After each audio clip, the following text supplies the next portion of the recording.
ఓం గంగణపతే నమ శ్రీమాత్రే నమ ఐం సరస్వతీ నమ దుమ్దుద్ఘాయే నమ ఓం నమ శివాయ శివాయ గురే నమ క్రీం క్రీం మహాకాళికాయ నమ యా దేవీ సర్వభూతేషు మాతృరూపేణ సంస్థిత నమస్తస్తే నమస్తస్తే నమస్తస్తే నమో నమ శ్రీరామ జయ రామ జయ జయ రామ రామాయ ఓం నమ శివాయ శివాయ గురవే నమ రామ దత్తాత్రేయాయ నమ క్లీం కృష్ణాయ గోవిందాయ గోపీచనవల్లభాయ శ్రీకృష్ణ పరబ్రహ్మణే పరంజ్యోతిషే నమో నమ జయ గురు దత్తాత్రేయాయ.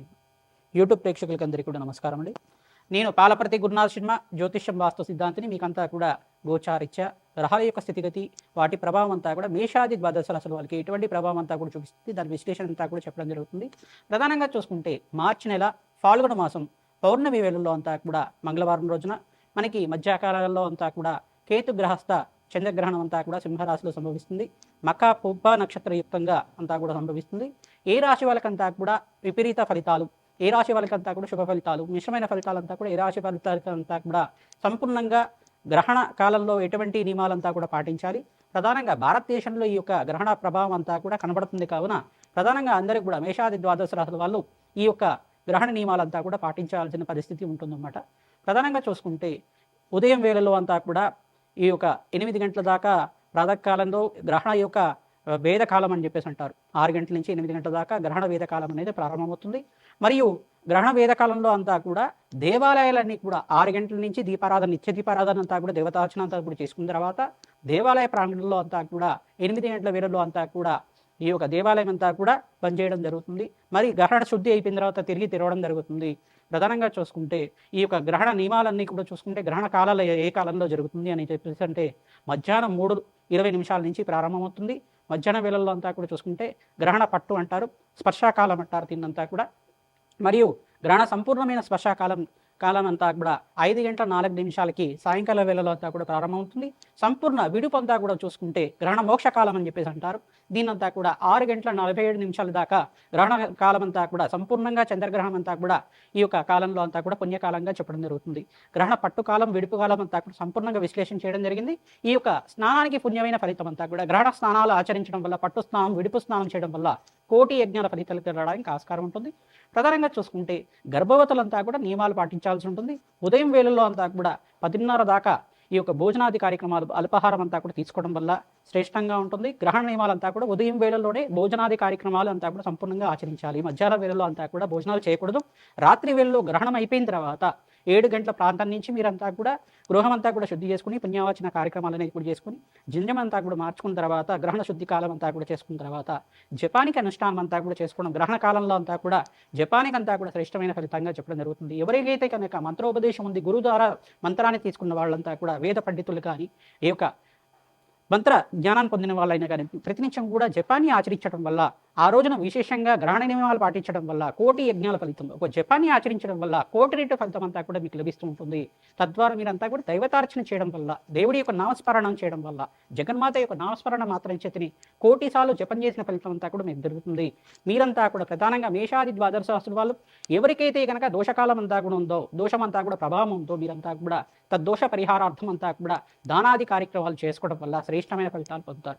ప్రధానంగా చూసుకుంటే ఈ గ్రహణ కాలంలో అంతా కూడా చంద్రమా మనషో జాత అని చెప్పేసి అంటారు. ప్రధానంగా మనక్కారకుడైన చంద్రభగవానుడు అంతా కూడా కేతు గ్రహస్థంగా అంతా కూడా జరుగుతుంది. కావున ఇక్కడ ప్రధానంగా చూసుకుంటే సింహరాశిలో పుబ్బ నక్షత్రం వాళ్ళకి, మరియు మకా నక్షత్రం వాళ్ళకి, ఉత్తర నక్షత్రం వాళ్ళకి, మరియు కర్కాటక రాశిలో వాళ్ళకి కూడా ఈ గ్రహణం అంతా కూడా చూడకూడదు అనమాట. ప్రధానంగా సింహరాశి వాళ్ళు గ్రహణం చూడకూడదు. ప్రధానంగా చూసుకుంటే కన్యారాశి వాళ్ళకు కూడా వ్యయ స్థానంలో అంతా కూడా ఈ యొక్క గ్రహణం అంతా కూడా సంభవిస్తుంది. కావున గ్రహణ ప్రభావం అనేది ఉంటుంది. మరియు వృశ్చిక రాశి వాళ్ళకి శుభమైన ఫలితాలు ఇస్తుంది. మరియు వృషభ రాశి వాళ్ళకి కూడా ఈ యొక్క విపరీత ఫలితాలు ఇస్తుంది. ఇక్కడ చూసుకుంటే ప్రధానంగా చూసుకుంటే ఈ యొక్క మకర రాశి వాళ్ళకు కూడా విపరీత ఫలితాలు ఉంటుంది. మరియు ఇక్కడ చూసుకుంటే ప్రధానంగా మీనరాశి వాళ్ళకి అత్యంత శుభమైన ఫలితాలు రావడానికి ఆస్కారం ఉంటుంది. మరియు ఇక్కడ చూసుకుంటే తులారాశి వాళ్ళకి కూడా అత్యంత శుభమైన ఫలితాలు రావడానికి ఆస్కారం ఉంటుంది. కర్కాటక రాశి వాళ్ళకి, కుంభరాశి వాళ్ళకి, ధనుసు రాశి వాళ్ళకంతా కూడా మిశ్రమైన ఫలితాలు, మేషరాశి వాళ్ళకు కూడా మిశ్రమైన ఫలితాలు రావడానికి ఆస్కారం ఉంటుంది. ప్రధానంగా చూసుకుంటే ఈ గ్రహణ కాలం అంతా కూడా భారతదేశంలో సంపూర్ణంగా అండమాన్ నికోబార్లో కానీ, సింగపూర్లో కానీ, లండన్, జర్మనీ మరియు ఇండోనేషియా ప్రాంతంలో, ఏషియా ప్రాంతంలో, ఆస్ట్రేలియా, ఆసియా, లండన్, జర్మనీ అంత ప్రాంతాల్లో కూడా ఈ యొక్క కాలిఫోర్నియా, నార్త్ అమెరికా, సౌత్ అమెరికాలో అంతా కూడా గ్రహణం అంతా కూడా సంభవిస్తుంది. మీరంతా కూడా మేషాది ద్వాదశ రాశి వాళ్ళు ఈ యొక్క తద్దోష పరిహారార్థం అంతా కూడా ఎవరికైతే చెప్పామో మీరంతా కూడా ఈ దానాది కార్యక్రమాలు చేసుకోవడం వల్ల మీ జాతకరీత్యా ఉన్న చంద్రగ్రహ దోష నివారణం అంతా కూడా నివారణ అవుతుంది. ప్రధానంగా చూసుకుంటే కంచు పాత్రలో అంతా కూడా ఆవునే తీసుకొని దాంట్లో చంద్రబింబము మరియు ఈ యొక్క సర్పబింబానంతా కూడా తీసుకుని, వెండితో చేసిన బింబానంతా కూడా తీసుకుని బ్రాహ్మణత్వకంతా కూడా దానం చేయడం వల్ల, దక్షిణ సహితంగా అంతా కూడా దానం చేయడం వల్ల, ఉలవలు బియ్యం అంతా కూడా దానం చేయడం వల్ల శ్రేష్టమైన ఫలితాలు పొందుతారు. తెల్లటి వస్త్రాన్ని దానం చేయాలి. మరియు మీరు ఇక్కడ చూసుకుంటే బియ్యం అంతా కూడా ప్రధానంగా చూసుకుంటే 2 కేజీలు కానీ 5 కేజీలు కానీ ఇదంతా కూడా దానం చేయడం వల్ల అన్నదాన ఫలితం అంతా కూడా దొరుకుతుంది. మీరంతా కూడా స్వయంపాక దానం ప్రధానంగా మహావిష్ణువు స్వరూపంగా బ్రాహ్మణత్వం అంతా కూడా పూజ చేయడం వల్ల, మహావిష్ణువు స్వరూపంగా భావించి స్వయంపాక దానం చేయడం వల్ల, బ్రాహ్మణత్వం అంతా కూడా భోజనార్థం స్వయంపాక దానం చేయడం వల్ల శ్రేష్టమైన ఫలితాలు పొందుతారు. స్వయంపాకం అంతా కూడా దానం చేసుకోవాలి.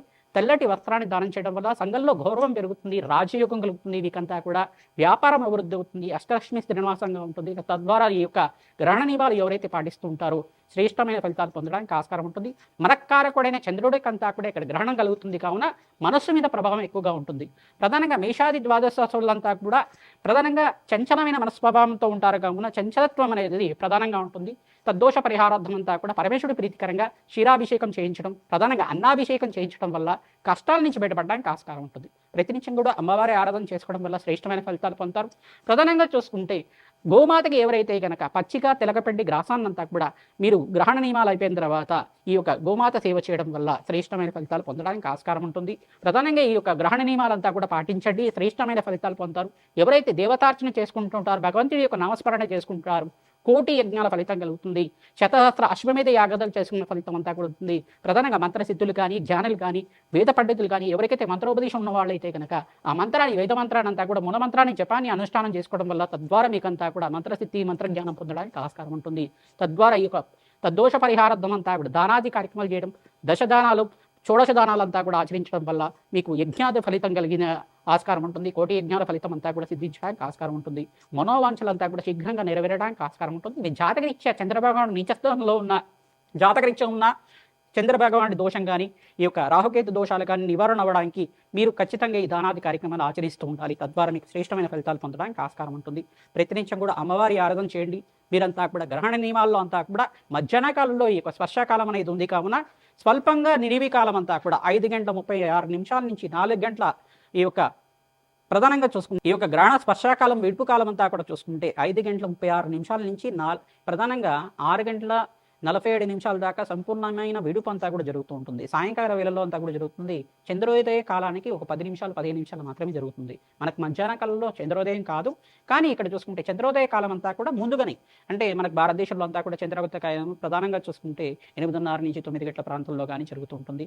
మరియు ఇక్కడ చూసుకుంటే ఈ రోజున ఈ యొక్క పౌర్ణమి వేళలు, ఫాల్గుణ మాసంలో పౌర్ణమి వేళల్లో అంతా కూడా మంగళవారం సంభవించింది కావున ప్రధానంగా ఇక్కడ అంగారకుడు సంబంధించిన రాశులు కానీ, మరియు చంద్రుడు సంబంధించిన రాశులైనా కానీ, చంద్రుడు నీచ స్థానంలో ఉన్న రాశులైనా కానీ మీకంతా కూడా జాతకరీత్యా ఉన్న దోషాలకి పరిహారం ఆచరిస్తూనే ఈ యొక్క తద్దోష పరిహారార్థం గ్రహణ నియమాలంతా కూడా పాటిస్తూ దేవతార్చన చేసుకోవడం వల్ల భగవంతుడు యొక్క నామస్మరణ మాత్రం చేతిని కోటి యజ్ఞాల ఫలితం కలుగుతుంది. మీరంతా కూడా గ్రహణ నియమాలు పాటించండి, పుణ్యస్థానాలు ఆచరించండి. తద్వారా శ్రేష్టమైన ఫలితాలు పొందుతారు. మేషరాశి జాతకులకి మార్చి నెల 3వ తారీఖు రోజున ఫాల్గుణ మాస పౌర్ణమి, ప్రధానంగా హోలీ రోజున ఇదంతా కూడా ప్రారంభమవుతుంది.